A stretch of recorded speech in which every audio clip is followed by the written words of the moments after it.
সোমবার নাগরাকাটায় ত্রাণ দিতে গিয়ে হামলার মুখে পড়লেন বিজেপি সাংসদ এবং বিধায়ক। তারপর দুদিন পার কিন্তু এখনো পর্যন্ত গ্রেফতারি কিন্তু শূন্য। ইতিমধ্যে এফআইআর দায়ের করা হয়েছে নির্দিষ্ট করে 8 জনের বিরুদ্ধে, কিন্তু পুলিশ কিন্তু কাউকেই গ্রেফতার করতে পারেনি। নাগরাকাটায় যেভাবে বিজেপির সাংসদ এবং বিধায়কের ওপর হামলা হলো, বেনজিরভাবে হামলা হলো, রক্তাক্ত হলেন বিজেপি সাংসদ খগেন মুর্মু, একেবারে ক্যামেরাবন্দি হয়েছেন হামলাকারীরা। নির্দিষ্ট করে 8 জনের বিরুদ্ধে থানাতে অভিযোগও দায়ের হয়েছে, কিন্তু তাও নাগরাকাটায় বিজেপি সাংসদ এবং বিধায়কদের ওপর আক্রমণে গ্রেফতারি শূন্য।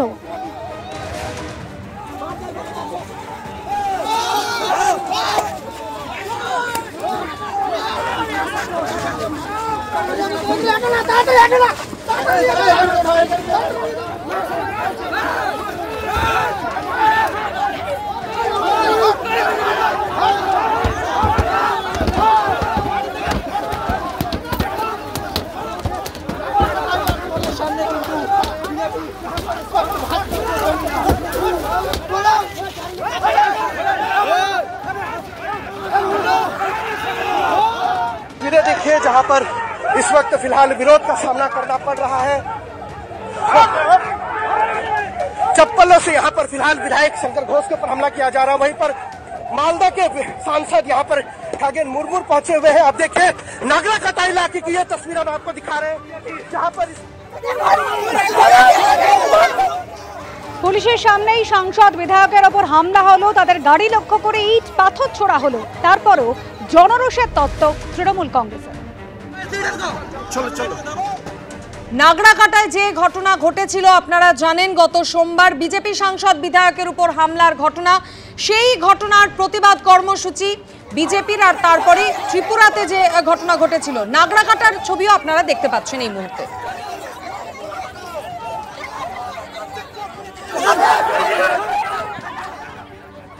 বিজেপি সাংসদ বিধায়ক আক্রান্ত হন গত সোমবার, আর ত্রিপুরায় তৃণমূলের পার্টি অফিসে হামলা চালানো হয় মঙ্গলবার।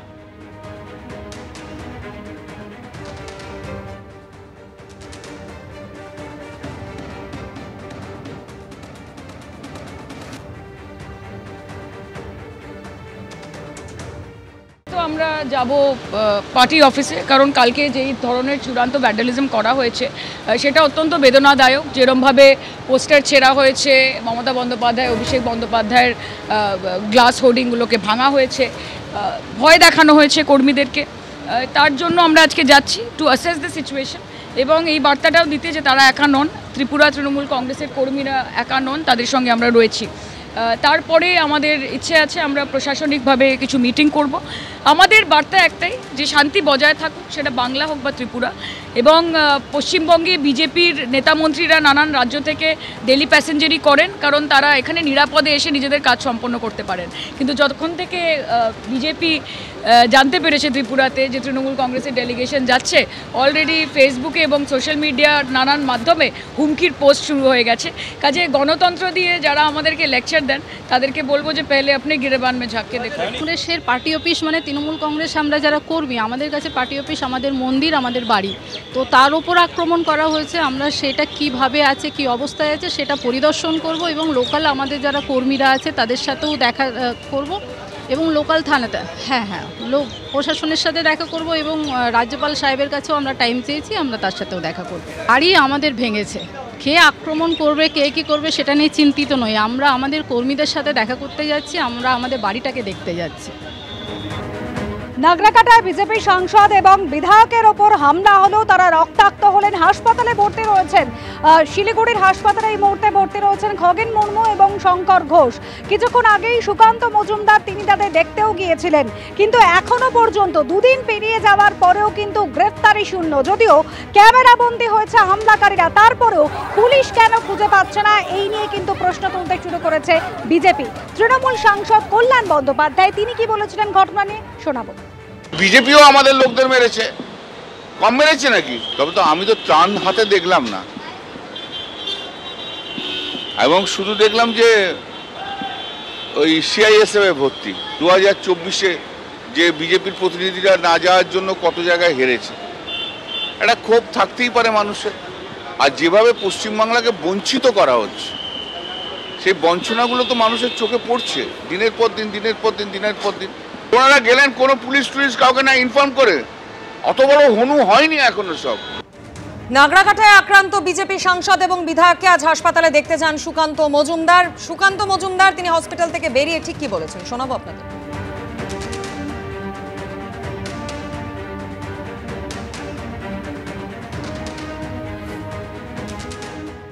যারা গেছিলেন তারা রাজনৈতিক আক্রমণ, রাজনৈতিক হিংসার শিকার হয়েছে।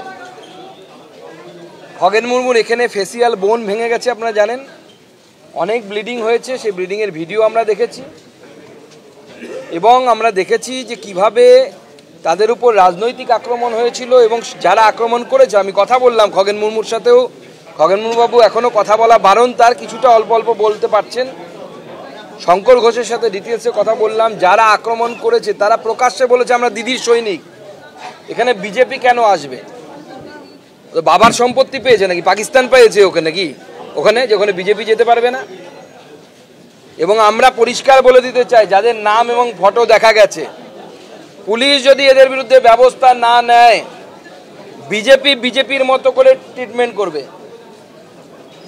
আমাদের শঙ্কর ঘোষ সহ, খগেন মুর্মু সহ, বাপি গোস্বামী থেকে শুরু করে কেউ নেই এখানে। আমাদের কয়েকজন আছে যারা গেছিল, তারা প্রত্যেকে মার খেয়েছে, একজনও নেই যারা মার খায়নি।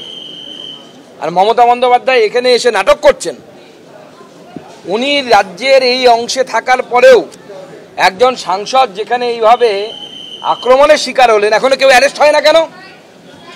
এরকম অপদার্থ পুলিশ মন্ত্রী থাকার থেকে তাকে বন্যার জলে ফেলে দিলে ভালো হবে। আজ শিলিগুড়ির হাসপাতালে গেলেন সুকান্ত মজুমদার। আর গতকাল আক্রান্ত বিজেপি সাংসদ এবং বিধায়ককে দেখতে গিয়েছিলেন রাজ্যপাল সিভি আনন্দ বোস এবং এই গোটা ঘটনায় পুলিশকে কাঠগড়ায় তুলেছেন রাজ্যপাল। Representatives of the people, the MP and the MLA is dastardly shocking and benumbing something which will never have happened in a democracy. That all is happened in the presence of the police. Police are supposed to uphold the Constitution of India and the rule of law, but they are conniving that not doing their duty. This is a very sad state of affairs. Stern action will be taken against this culprits, and certainly I'll give 24 hours to see that the culprits are apprehended. Otherwise, serious action which is demanded